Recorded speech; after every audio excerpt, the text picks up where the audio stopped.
യൂട്യൂബിൽ ഒരുപാട് പോഡ്കാസ്റ്റർമാരുണ്ട്. അത്തരത്തിൽ വളരെ പെട്ടെന്ന് ഇന്ത്യയെ മുഴുവൻ പ്രശസ്തി ആർജിച്ച ഒരു പോഡ്കാസ്റ്ററാണ് റൺബീർ അലാബാദിയ എന്ന് പറയുന്ന ബിയർ ബൈസിപ്സ് എന്ന യൂട്യൂബ് നാമത്തിൽ അറിയപ്പെടുന്ന വ്യക്തി. ഈ വ്യക്തിക്കെതിരെ 2 ദിവസമായി സോഷ്യൽ മീഡിയയിൽ പ്രതിഷേധം ആളിക്കത്തിക്കൊണ്ടിരിക്കുകയാണ്. ഇദ്ദേഹം പ്രധാനമായിട്ടും ചെയ്യുന്ന കണ്ടന്റുകൾ എന്ന് പറയുന്നത് വലതുപക്ഷ മാധ്യമങ്ങൾ ഉയർത്തിപ്പിടിക്കുന്ന കണ്ടന്റാണ്. പോരാത്തതിന് സനാതന ധർമ്മവുമായി ബന്ധപ്പെട്ട കണ്ടന്റാണ്. ഇദ്ദേഹത്തിൻ്റെ പോഡ്കാസ്റ്റുകളിൽ വന്നിരിക്കുന്ന ആൾക്കാരെയൊക്കെ കണ്ടു കഴിഞ്ഞാൽ നമ്മൾ ഞെട്ടിപ്പോകും. നമ്മുടെ വിദേശകാര്യ മന്ത്രിയായിട്ടുള്ള എസ് ജയശങ്കർ പോലും ഇദ്ദേഹത്തിൻ്റെ പോഡ്കാസ്റ്റിൽ വന്നിരുന്നു. കണ്ടന്റ് ക്രിയേറ്റേഴ്സ് അവാർഡിൽ ഇദ്ദേഹം പ്രധാനമന്ത്രി നരേന്ദ്രമോദിയുടെ കയ്യിൽ നിന്ന് ഒരു കണ്ടന്റ് ക്രിയേറ്ററിനുള്ള അവാർഡും ഏറ്റുവാങ്ങുന്ന കാഴ്ച ഈ രാജ്യം കണ്ടതാണ്. അത്തരത്തിൽ വളരെയധികം ഫേമസ് ആയി നിൽക്കുന്ന, വളരെയധികം മൂല്യങ്ങൾ ഉയർത്തിപ്പിടിക്കുന്ന ഒരു പോഡ്കാസ്റ്ററാണ് റൺബീർ അലാബാദിയ അഥവാ ബിയർ ബൈസെപ്സ് എന്നാണ് നമ്മുടെ നാട്ടിലുള്ള ജനങ്ങൾ കരുതിയിരുന്നത്.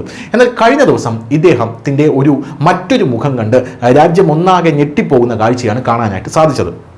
അദ്ദേഹം ഒരു പരിപാടിയിൽ പങ്കെടുക്കുകയായിരുന്നു. ആ പരിപാടിയുടെ പേരെന്ന് പറയുന്നത് ഇന്ത്യാസ് ഗോട്ട് ലാറ്റന്റ് എന്നായിരുന്നു. ഇന്ത്യാസ് ഗോട്ട് എന്ന് പറയുന്ന ലാറ്റന്റ് അതൊരു കോമഡി ഷോ പോലെയാണ്. അതായത് വന്ന് നിൽക്കുന്ന കണ്ടസ്റ്റന്റുകളെയൊക്കെ റോസ്റ്റ് ചെയ്യുക എന്നുള്ള രീതിയിലാണ് കാര്യങ്ങളൊക്കെ പോകുന്നത്. എന്നാൽ ആ പരിപാടിയിൽ അദ്ദേഹത്തിൻ്റെ ചില പരാമർശങ്ങൾ വളരെയധികം കടന്നുപോയി എന്നാണ് സോഷ്യൽ മീഡിയ പറയുന്നത്. അദ്ദേഹത്തിൻ്റെ മാത്രമല്ല, ഇന്ത്യ ഗോട്ട് ലാറ്റന്റ് എന്ന പരിപാടിയിൽ അധിക്ഷേപകരമായ ഭാഷ ഉപയോഗിച്ചു എന്ന് ആരോപിച്ച് ഇദ്ദേഹം മാത്രമല്ല, ദി റബൽ കിഡ് എന്നറിയപ്പെടുന്ന അപൂർവ മുഖീജ, കൊമേഡിയൻ സമൈന റൈന എന്നിവർക്കെതിരെ മഹാരാഷ്ട്രയിലെ പോലീസ് ഇപ്പോൾ കേസ് രജിസ്റ്റർ ചെയ്തിരിക്കുന്നു. ഏത് നിമിഷം വേണമെങ്കിലും ഇവരുടെ അറസ്റ്റ് ഉണ്ടാകാമെന്ന രീതിയിലാണ് കാര്യങ്ങൾ പോകുന്നത്. ഷോയുടെ സംഘാടകർക്കും കണ്ടന്റ് സൃഷ്ടാക്കൾക്കും എതിരെ കേസ് എടുത്തിട്ടുണ്ടെന്ന് വാർത്താ ഏജൻസിയായിട്ടുള്ള ANI ഇപ്പോൾ റിപ്പോർട്ട് ചെയ്യുന്നുണ്ട്. ഇതിൽ പരാമർശിച്ചിരിക്കുന്ന രീതി എന്ന് പറഞ്ഞു കഴിഞ്ഞാൽ പ്രതികൾക്കെതിരെ കർശന നടപടി സ്വീകരിക്കണം എന്നാണ് സോഷ്യൽ മീഡിയയിൽ ഉയരുന്ന ആവശ്യം. പോരാത്തതിന് കേസിൽ തന്നെ മുംബൈ കമ്മീഷണർക്കും മഹാരാഷ്ട്ര വനിതാ കമ്മീഷണർക്കും പരാതിയിൽ ഇവർക്കെതിരെ കർശന നിലപാട് സ്വീകരിക്കണം. കാരണം സ്ത്രീകൾക്കെതിരെ അധിക്ഷേപകരമായിട്ടുള്ള കരമായിട്ടുള്ള കണ്ടന്റാണ് ഇവർ ക്രിയേറ്റ് ചെയ്തിരിക്കുന്നത് എന്നാണ് പറയുന്നത്. ഈ വിവാദങ്ങളിൽ നിന്ന് ഇവർക്ക് ലാഭം നേടുക, പൈസ നേടുക എന്നുള്ള ഒറ്റ ലക്ഷ്യം മാത്രമേ ഇയാൾക്കുള്ളൂ എന്നും പറയുന്നു.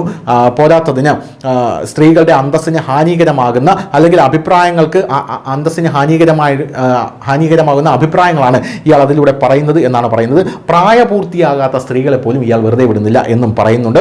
കണ്ടന്റ് സൃഷ്ടാക്കളായിട്ടുള്ള ആശിഷ് ചഞ്ചലാനി, ജസ്പ്രീത് സിംഗ്, അപൂർവ മുഖീജ എന്നിവരും ബിയർ ബൈസെപ്സ് പോഡ്കാസ്റ്റിൽ ഉള്ള ഷോയിൽ ഒരു എപ്പിസോഡിൽ പങ്കെടുത്തിരുന്നു. ഇദ്ദേഹം പ്രധാനമായിട്ടും അതിനകത്ത് കണ്ടസ്റ്റന്റുമാരായിട്ടുള്ള ആൾക്കാരോട് ഈ ബിയർ ബൈസെപ്സ് ചോദിക്കുന്നത്, നിങ്ങളുടെ മാതാപിതാക്കൾ തമ്മിൽ ലൈംഗിക ബന്ധത്തിൽ ഏർപ്പെടുന്നത് നിങ്ങൾ നോക്കി നിൽക്കാറുണ്ടോ, നിങ്ങളതിൽ പങ്കുചേരാറുണ്ടോ എന്നിങ്ങനെയുള്ള നമ്മുടെ രാജ്യത്ത് തന്നെ ഞെട്ടിക്കുന്ന രീതിയിലുള്ള കാര്യങ്ങളാണ് ഇയാൾ ചോദിക്കുന്നത്. പോരാത്തതിന് ഞാൻ 2 കോടി രൂപ തരാം, നിങ്ങൾക്ക് എൻ്റെ കൂടെ കിടക്ക പങ്കിടാൻ സാധിക്കുമോ എന്നൊരു പുരുഷനോട് ഇയാൾ ചോദിക്കുന്ന ഒരു ക്ലിപ്പും ഇപ്പോൾ സമൂഹ മാധ്യമങ്ങളിൽ വൈറലായിട്ടുണ്ട്.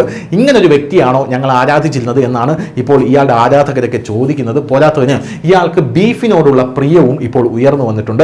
ബീഫിനോട് ഇയാൾ വല്ലാത്ത പ്രിയം പല രീതിയിൽ ഇയാൾ പ്രകടിപ്പിച്ചിട്ടുണ്ട്. ആ ക്ലിപ്പുകളും ഇപ്പോൾ സോഷ്യൽ മീഡിയയിൽ തരംഗമായി ഓടിക്കൊണ്ടിരിക്കുകയാണ്. എന്ത് തന്നെയായിരുന്നാലും ഇപ്പോൾ ഇയാളുടെ അറസ്റ്റ് ഉടൻ ഉണ്ടായേക്കും എന്ന തരത്തിലുള്ള സൂചനകളാണ് പുറത്തു വരുന്നത്. ന്യൂസ് ഡെസ്ക്, ന്യൂസിൻ്റെ മലയാളം.